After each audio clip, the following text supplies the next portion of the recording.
राजधानी जयपुर के आदर्श नगर स्थित association for protection of civil rights Rajasthan की ओर से अंतर्राष्ट्रीय महिला दिवस के अवसर पर महिलाओं के अधिकार और वर्तमान स्थिति पर संगोष्ठी आयोजित की गई, जिसमें रिटायर्ड RS नसीम हुसैन मुख्य अतिथि रही। इस संगोष्ठी में महिला अधिवक्ता गण और समाज सेविका मौजूद रही और वर्तमान में राजस्थान में लगातार महिलाओं पर बढ़ रहे अत्याचार और उसके कारण उसके निवारण के मद्देनजर हमारी भूमिका क्या होनी चाहिए, इन विषयों पर चर्चा की गई। देखिए ये खास रिपोर्ट।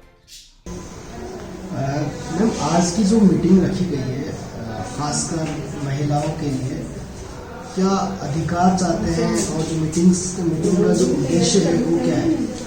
देखिए, मैं APCR से एग्जीक्यूटिव मेंबर साना उस्मान, और आज जो मीटिंग रखी गई है उसका टॉपिक है वर्तमान समय में महिलाओं की स्थिति और उनके अधिकार। तो असल में आज की जो हमारी महिला है उनको अपने ना तो अधिकारों के बारे में पता है पूरी तरीके से, सबकी बात नहीं कर रही, लेकिन बहुत सारी महिलाओं को अपने अधिकारों के बारे में पता ही नहीं है। अगर जो लोग इस्तेमाल करते हैं तो उनके साथ में बहुत सारी परेशानियां आती हैं। तो जो महिलाएं बाहर काम कर रही हैं या जो सोशल एक्टिविटीज हैं, जो भी जिस भी फील्ड में काम कर रही हैं, उनके साथ क्या क्या परेशानियां आती हैं और उन सारी परेशानियों का हम किस तरह से सोल्यूशन बैठ करके निकाल सकते हैं, उनके क्या क्या मुद्दे हैं उन पर हम विचार करने बैठे कि वो क्या क्या फेस कर रही हैं और उनको हम किस तरीके से कानूनी सहायता हो या कोई और सहायता हम किस तरह से उन्हें प्रोवाइड करा सकते हैं। अगर हम कोई मुख्य मुद्दों की अगर हम बात करें तो क्या मुख्य मुद्दों पर चर्चा होगी आज?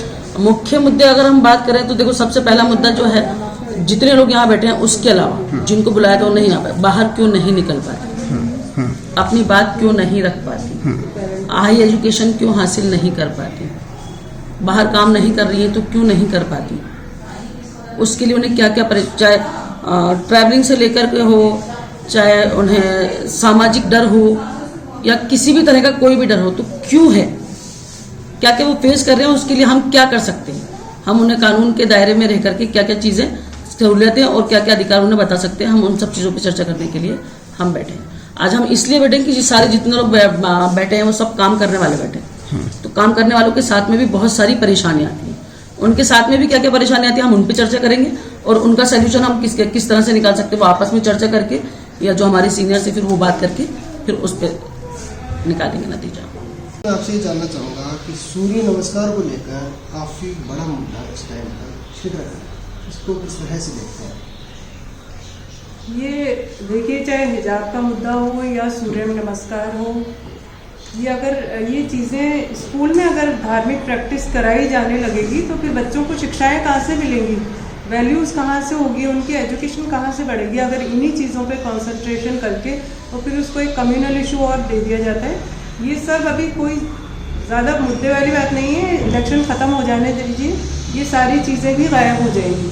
कि इलेक्शन के लिए कम्युनल मुद्दे बनाने के लिए ऐसी चीज़ें लाई जा रही हैं और आती रहेंगी। तो हमारा तो काम ये है कि अगर आती हैं तो उन्हें फेस करेंगे और कोर्ट में अपने अधिकार जो हैं उसके हिसाब से हम अपने फाइट करेंगे। उसमें कोई बड़े मुद्दे हमारे लिए कोई बड़ा मसला नहीं है।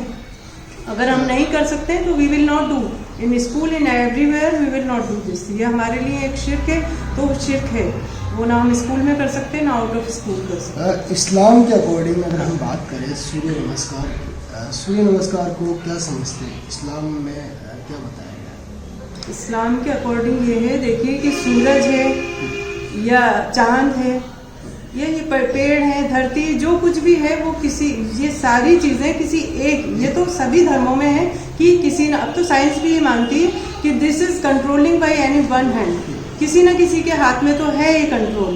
तो हम यही मानते हैं कि जिसने इसको बनाया है, जिसने इस पृथ्वी की रचना की है, इस सृष्टि की रचना की है, पेड़ और ये चांद सूरज जिस तारे जिसने बनाए, तो हम इन चीज़ों की परस्तिश नहीं करेंगे, हम तो उसके बनाने वाले की, यानी हम मानते हैं कि अल्लाह ने बनाई हैं वो चीज़ें, तो हम अल्लाह की परस्तिश करेंगे। अल्लाह के आगे हम किसी के आगे सर नहीं झुका सकते, इसलिए हमारे लिए कोई ये बात है कि हम सूर्य नमस्कार नहीं कर सकते और हमारा राइट्स भी है। संविधान के अकॉर्डिंग राइट्स है जी, संविधान के अकॉर्डिंग आप देख लीजिए, आर्टिकल 19 से लेकर आर्टिकल 25 तक पूरे राइट्स का, पूरे हम सिर्फ not only for Muslims, for every civil person they are having rights. धार्मिक तौर से आज़ादी है, हर तरह के कपड़े पहनने की, हर तरह से रहने की, किसी को क्या आपत्ति है। लेकिन अगर लोग संविधान छोड़ के और अपनी अपनी मर्जी चलाने लगे तो जाहिर सी बात है देश में अशांति होगी, डिस्टर्बेंस होगा। तो देश की तरक्की इन धार्मिक चीज़ों के पीछे भागने की नहीं, देश में तरक्की जब अमन और सुकून हो सबसे पहले।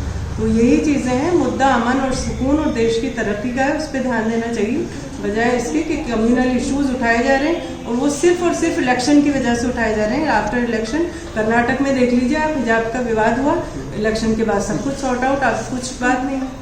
यही चीज़ें हैं बस। सरकार से क्या मांग करना चाहते हैं? सरकार से महिलाओं के अधिकार को लेकर हो या फिर हिजाब को लेकर हो या सूर्य नमस्कार को लेकर हो? बिल्कुल सरकार से भी, और चाहे ये मोदी सरकार हो, बीजेपी हो या कांग्रेस हो या कोई सी भी सरकार हो, हमारा यही बात है कि जो सिविल राइट्स सबके लिए हैं, नॉट ओनली फॉर महिलाओं की बात नहीं है। आज तो हम वुमेंस डे पे ये खास प्रोग्राम हमने रखा है कि महिलाओं को अवेयर करें कि हमारे राइट्स क्या हैं, उसके लिए एक्टिव होना चाहिए, उन्हें नॉलेज होना चाहिए पूरी, और उसके लिए आगे भी महिलाओं को आना पड़ेगा। जैसे महिलाओं के लिए ऐसा लगता है कि आज तो सबसे बड़ी लड़ाई हर क्षेत्र में महिलाओं की हो गई है, महिलाओं की सेफ्टी का मसला है हर जगह।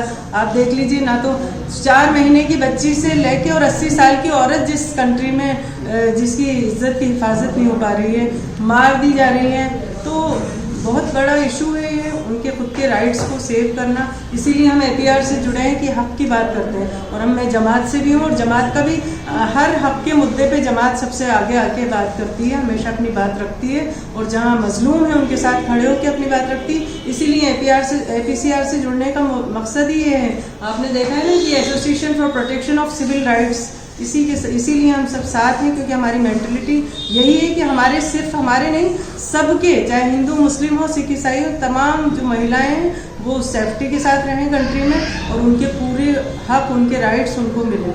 अभी देखिए आप अखबार पढ़ते हैं, इंटरनेशनल वुमेंस डे एक अपने आप में एक ऐसा दिन है जिसमें हम शुरू करते हैं महिला के अधिकारों की बातें।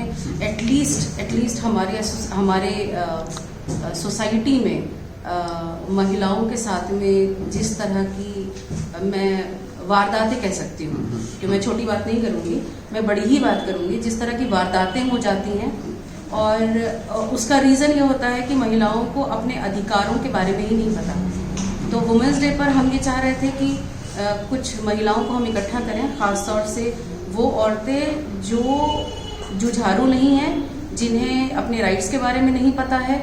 तो हम एक मीटिंग करके ये एक आगे आने वाले दिनों में भी हम एक ये प्रोग्राम बनाए उन औरतों के लिए, और उन औरतों के बीच में जाकर के हम उन्हें ये सांत्वना एटलीस्ट हम दे सकते हैं कि ये IPCR एक ऐसी एसोसिएशन है जिससे आप सब लोग जुड़ें, और डरने की ज़रूरत नहीं। अगर आप लोगों के साथ में कहीं कोई चीज़ कुछ गलत होता है तो एटलीस्ट आप कॉन्टैक्ट कर सकते हैं, क्योंकि एसोसिएशन का मतलब होता है ऑर्गेनाइज होना।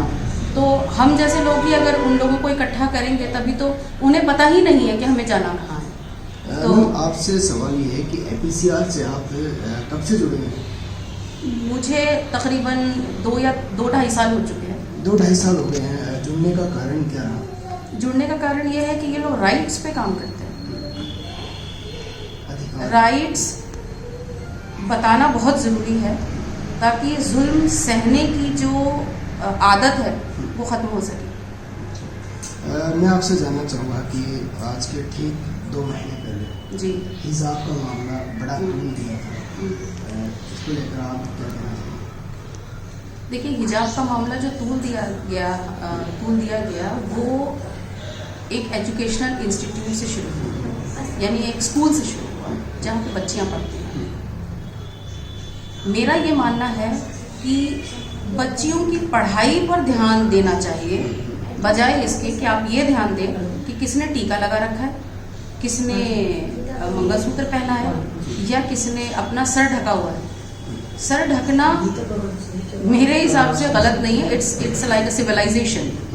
बदन को ढकना या सर को ढकना या मुंह को ढकना या कान को ढकना, ये आपकी अपनी मर्जी है। अब यहाँ पे सवाल आता है कि स्कूल का ड्रेस होना बहुत ज़रूरी होता है। अगर वो ड्रेस आपको अलाउ नहीं करता है कि आप सर ढकें तो आपको नहीं ढकना चाहिए। जो ये स्टेटमेंट मेरे सामने आई थी, तो अगर एक सरदार पगड़ी पहन सकता है, एक ब्राह्मण जनेऊ पहन सकता है, तो जिनको अपना सर ढकना है उनको सर ढक, दूसरों को क्या प्रॉब्लम है अगर हम सब अगर अपना सर हम ढकते हैं। तो इट्स गुड थिंग अगर हम बच्चों को ये बोलते हैं कि आप अपने आप को, मैं ये नहीं कहूँगी कि सेफ रखने की कोशिश करें, मैं ये कहूँगी कि आप ड्रेस कोड में रहने की ज़रूरत है आपको, तो आप अगर सेम कलर का स्कार्फ अपने सर पे पहन सकते हैं या डाल सकते हैं। अगर मैं सोफिया स्कूल की बात करती हूँ या किसी भी मिशनरी स्कूल की बात करती हूँ, वहाँ पे नन्स भी अपना सर ढकते हैं। ना तो वो चीज़ आपको एजुकेशन से रोकती है, ना आपके अधिकारों से रोकती है, ना आपको आगे अपनी ज़िंदगी में बदलाव करने से रोकती है। मेरे ख्याल से ये एक ऐसी चीज़ है जो आपको सिविलाइजेशन की तरफ ले जाती है, जिसकी वजह से एक लड़की ईजिली निकल के बाहर काम कर सकती है। जैसे मैं हूँ, अगर मैं अपने पूरे बदन को ढक के बाहर निकलती हूँ तो मेरे लिए ज़्यादा कंफर्टेबल है। तो वो बच्चियाँ जो ज़्यादा अपने आप को कंफर्टेबल फील कर रही हैं अपना सर ढकने से, तो लेट देम डू, और उनको पढ़ाई करने दीजिए। एजुकेशन की तरफ आपका ध्यान ज़्यादा होना चाहिए कि एक बच्चा है अगर वो पढ़ाई में कमज़ोर हो रहा है तो हम उसके लिए क्या करें, इसके ऊपर आपको मुद्दा उठाना